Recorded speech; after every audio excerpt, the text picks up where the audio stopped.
कला ग्रुप कहते हैं। ठीक है, एक कला संकाय का विषय है राजनीति विज्ञान, इसके बारे में बताएंगे। आपकी बुकें बदल गई हैं, नई बुक कुछ इस तरह की दिखाई देती है और आप कृपया करके पुरानी बुक न लें, क्योंकि पूरे ही पाठ बदल चुके हैं। ठीक है, और गंभीरता से पढ़ाई करें, क्योंकि समय बहुत कम है और कोर्स बहुत अधिक है। तो ध्यानपूर्वक आज से हम प्रारंभ करने जा रहे हैं अध्याय 1, जिसका शीर्षक है शीत युद्ध युग। ठीक है, तो शीत युद्ध युग में, जिसे इंग्लिश में कोल्ड वार एरा कहते हैं, इसमें हम पढ़ेंगे द्विध्रुवीयता। ध्यान से देखें, द्वि अर्थात दो, ध्रुवीयता अर्थात जिसे हम साधारण भाषा में कहते हैं तरफ, या जिसको आप साइड भी बोलते हैं। ठीक है, या किनारा या छोर भी कह सकते हैं। तो हमारे द्विध्रुवीयता का अर्थ होता है, इसमें राजनीति विज्ञान में द्विध्रुवीयता से अर्थ है दो महाशक्तियों से। ठीक है, जो बहुत शक्तिशाली है।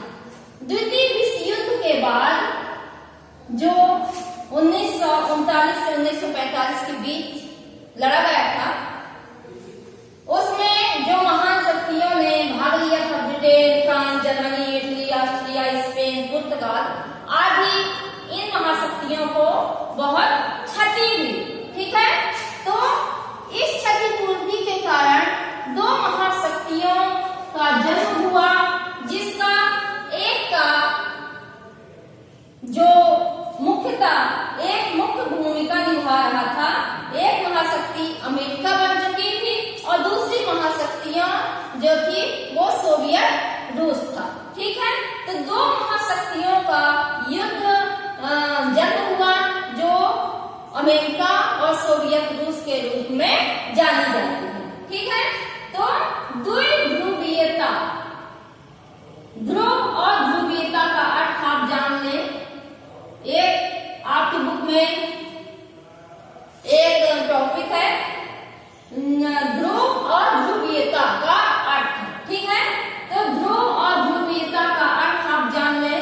ध्रुव अर्थात महाशक्ति, ठीक है, और ध्रुवीयता अर्थात उस महाशक्ति के चारों ओर से चक्कर लगाने वाली अन्य छोटी शक्तियां। ठीक है, तो ध्रुवीयता उस शक्तियों को कहेंगे जो महाशक्तियों के चारों ओर क्या करती हैं, घूम रही हैं। ठीक है, जो पूरी तरह से एक बड़ी महाशक्ति के ऊपर निर्भर है। ठीक है, तो आपको आएगा समझ में, सीधी सी अर्थ है, ध्रुव का अर्थ है महाशक्ति से।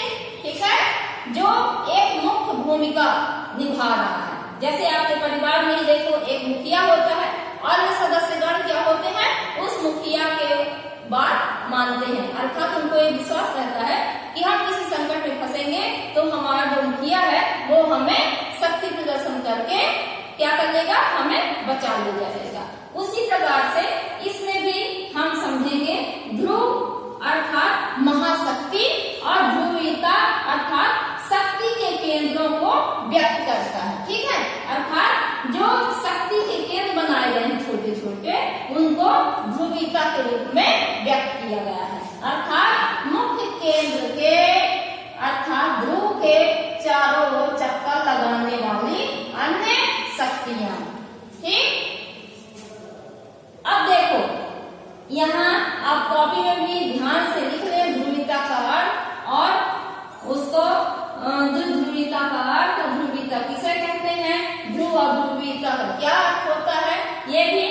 अब ध्रुवीयता का अर्थ हम जानेंगे। इसमें मुख्यतः क्या होता है, शक्ति प्रदर्शन। ठीक है, दो महाशक्तियां होती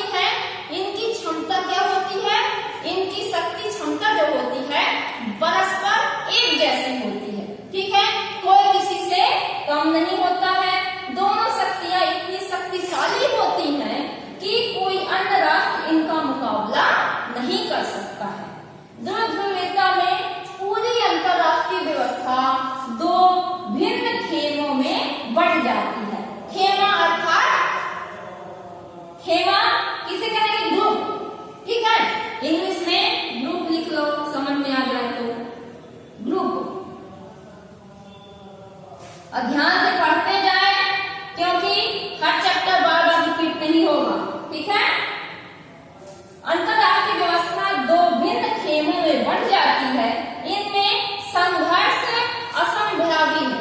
ठीक है, अर्थात संघर्ष इनमें असंभावी अर्थात किसी भी समय संघर्ष हो सकता है, क्योंकि दोनों शक्तियां अपने प्रभाव विस्तार को पीछे छोड़ देना चाहती हैं। अर्थात दोनों शक्तियां क्या करती हैं, अपनी अपनी शक्ति बढ़ाने के लिए दूसरे को कमजोर सिद्ध करना चाहती हैं। अर्थात अपनी शक्ति दूसरे से अधिक बढ़ जाए, ऐसा ये लोग इनका क्या रहता है, इनका मुख्य उद्देश्य रहता है। ठीक है, तो यहाँ देखो एक चार्ट आपके बुक में बना होगा, देखो जिसका शीर्षक है दिया होगा टॉपिक में द्वितीय विश्व युद्धोत्तर द्विध्रुवीय व्यवस्था। तो देखो यहाँ संयुक्त राष्ट्र है, संयुक्त राष्ट्र कमजोर स्थिति व्यक्त करता है। ठीक है, जिसमें दो महाशक्तियां उभर कर आई, पहली महाशक्ति है अमेरिका और दूसरी महाशक्ति है सोवियत रूस। ठीक है, तो सोवियत महाशक्ति अमेरिका के मुख्य कौन कौन से गठबंधन थे, नाटो, सीटो तथा अन्य सुरक्षा गठबंधन, और महाशक्ति सोवियत रूस के वार्सा संगठन, और इस साइड के जो छोटे राष्ट्र हैं ये अमेरिका के अन्य संयुक्त राष्ट्र हैं। ठीक है, ये अमेरिका के संगठन के हैं, अमेरिका के संगठन, ये छोटे छोटे जो डिब्बे जैसे बने हुए हैं आपके बॉक्स में, वो अमेरिका के अन्य राष्ट्र हैं जो कि शक्ति विहीन हो चुके हैं। ठीक है, और ये है इस साइड के सोवियत रूस के गठबंधन के राष्ट्र जो शक्ति विहीन हो चुके हैं, जो टूट चुके हैं। ठीक है, कमजोर हो चुके हैं। ये डिब्बे इस साइड के महासोवियत रूस के गठबंधन के बारे में बता रहे हैं, और इस साइड के जो डिब्बे हैं महाशक्ति अमेरिका की ओर जो बने हुए हैं, वो अमेरिका के अन्य राष्ट्र जो शक्ति के विहीन हो चुके हैं। ठीक है, माने द्वितीय विश्व युद्ध में जिनकी शक्ति क्षमता क्या हो चुकी है, नष्ट हो चुकी है, ऐसे राष्ट्रों को व्यक्त कर रहा है। ठीक है, तो हम द्विध्रुवीयता का अर्थ जानेंगे। इसमें मुख्यतः दो महाशक्तियां कार्य करती हैं, इनकी क्षमता परस्पर एक जैसी होती है, दोनों शक्तियां इतनी शक्तिशाली होती हैं कि कोई अन्य राष्ट्र इनका मुकाबला नहीं कर सकता है। द्विध्रुवीयता में पूरी अंतरराष्ट्रीय व्यवस्था दो खेमों में बढ़ जाती है, इनमें परस्पर संघर्ष संभावी है, क्योंकि दोनों शक्तियां अपने प्रभाव विस्तार को पीछा छोड़ देना चाहती हैं। ठीक है, दोनों शक्तियां इनमें खेमे शक्ति संरचना के किसी बदलाव के प्रति सचेत होती हैं, और इस प्रकार की किसी भी स्थिति में बड़ी उग्र प्रतिक्रिया व्यक्त करते हैं। ये राष्ट्रों की क्या है, किसी परिस्थिति में ऐसी उग्र प्रतिक्रिया अपनी व्यक्त करेंगे कि इनसे शक्तिशाली कोई नहीं है। बुक की ओर ध्यान दें, एक एक टॉपिक दिया हुआ है, बुक में ध्यान पूर्वक पढ़ें, और देखिए इसमें वे आपस में चूहे बिल्ली का खेल खेलती हैं। कुल मिलाकर द्वितजन यह मानते हैं कि द्विध्रुवीय विरोध, संघर्ष और प्रतिद्वंदिता की व्यवस्था होती है। ठीक है, तो हम ये मान सकते हैं कि द्विध्रुवीयता संघर्ष की और विरोध और प्रतिद्वंदिता की क्या होती है, व्यवस्था होती है। संघर्ष, प्रतिद्वंदिता और विरोध, तीन चीज इसमें होती है। यहाँ लिख लो, संघर्ष, संघर्ष, प्रतिद्वंदिता,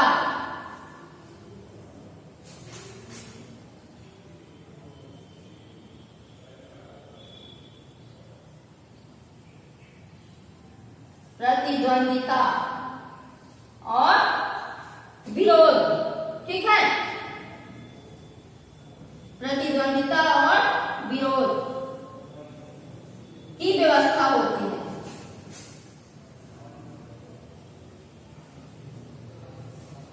ठीक है, तो इसमें आ गया समझ में कि ये दोनों शक्तियां एक दूसरे को शक्ति में पीछे छोड़ देना चाहती हैं।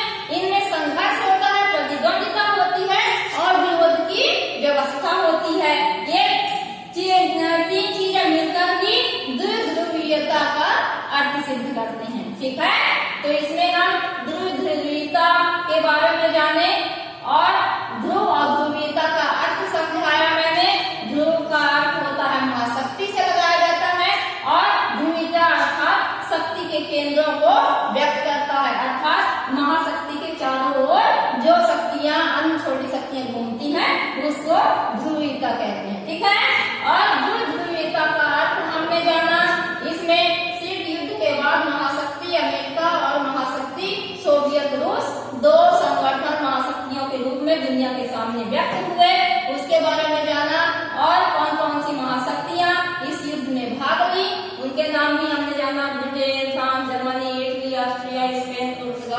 आदि। ठीक है, तो आज की वीडियो में इतना ही, अगले वीडियो में